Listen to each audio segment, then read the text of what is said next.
Chapter 4: The Big Red Button. Russell's heart skipped a beat, and he bit his tongue as he debated whether or not he should run for his life. I can't leave Agatha. I'm going to have your head for this. I'm going to skin you alive. Wait! At this, the hair on the back of Russell's neck stood up. Agatha, for Christ's sake, can't you keep your fat mouth shut just this once? He thought. What's this? The Master Tinker bellowed. A girl? It wasn't Russell that broke your time machine. It was me. Blast, Agatha, he'll kill you, Russell whispered under his breath, carefully stepping back through the shop. His stomach curdled at the thought of what his master would do to them both for this. Berkeley sputtered, Time machine? Pfft, 'tis an engine, nothing more. Rusty fixed it. It's almost repaired. Russell gulped, opening his mouth to speak. Before he could say a thing, however, Berkeley rounded upon him, holding up a stubby candle to illuminate Russell's features. You! Russell's eyes grew wide and his mind screamed for him to run. His limbs, however, had a very different idea. The apprentice stood frozen as the Master Tinker gripped his throat with gigantic hairy hands. Russell spluttered for breath as Berkeley mumbled threats into his ear. They were empty threats, however. The boy was already suffocating and would not last much longer. Out of the corner of Russell's eye, he could make out the small shape of his cousin in the flickering candlelight. Agatha mumbled something rather unladylike as she popped her prosthetic back into place. It wasn't fully repaired, but there wasn't any time for that now. You won't tell anyone of this, Berkeley commanded. Russell gasped for air as the Tinker's enormous hands continued to enclose around his throat.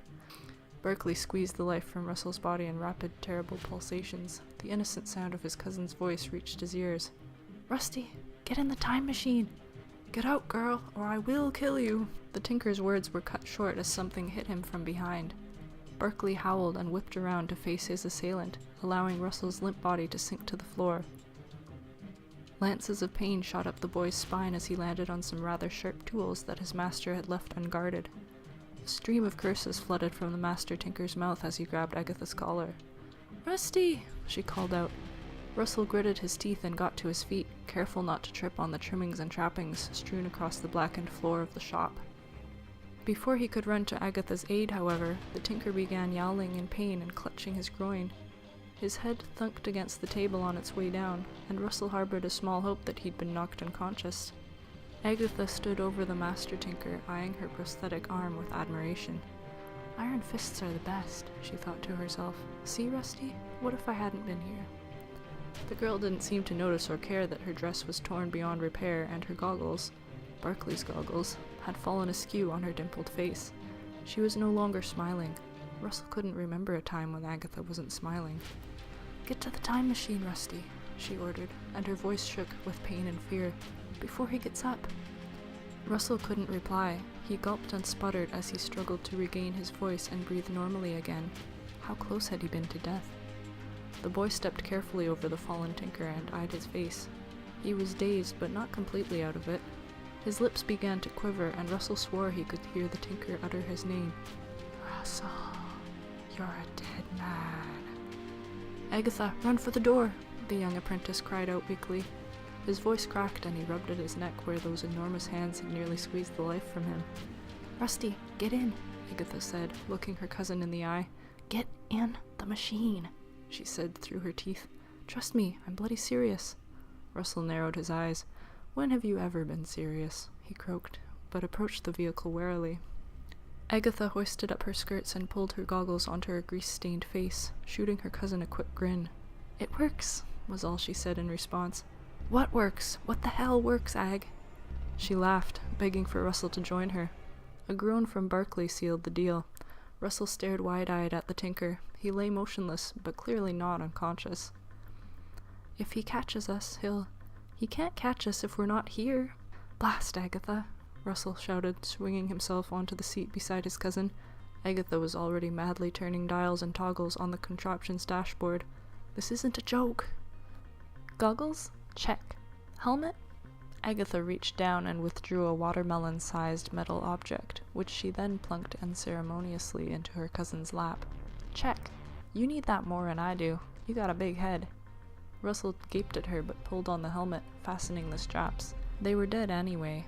Might as well play time machine before Berkeley killed them both. Shame about that tail section. I didn't mean to break it, but the Sphinx is better off now, I do think. What? Russell yelled over the roar of the engine. Agatha pulled on a nearby lever, making a gear turn and interlock with a multitude of other gears. The sequence! It's going! He called out in surprise. Course it is! Agatha craned her neck around, glancing at the fallen Master Tinker before turning back to the dashboard. This had better work! You're telling me, Russell whimpered. He coughed as steam engulfed the room. The chug-chugging of the contraption matched the deafening pounding of Russell's heart as he clutched the seat and stared at his cousin. What the hell are we doing? Barclay's head suddenly emerged at Agatha's side, and a gigantic hairy hand grabbed the girl's metallic one, jerking her towards him. Rusty! She shrieked. Russell grabbed his cousin's good arm, attempting to yank her back into the contraption. Barclay's face twisted into a grotesque snarl as he bared his crooked yellow teeth at them. You'll never escape. Says you, Agatha whispered, slamming a hand down upon the big red button that Russell had been eyeing for nearly a fortnight. She unfastened the leather strap that held her prosthetic arm on. The butt of the metal limb smacked Barclay in the face, sending him reeling. The contraption whirred and jumped and shook. Russell gripped the edge of his seat and shut his eyes tight. He ground his teeth together and focused on the thought that they would live through this. His stomach was turning upside down and side to side, and its contents were overflowing. Agatha!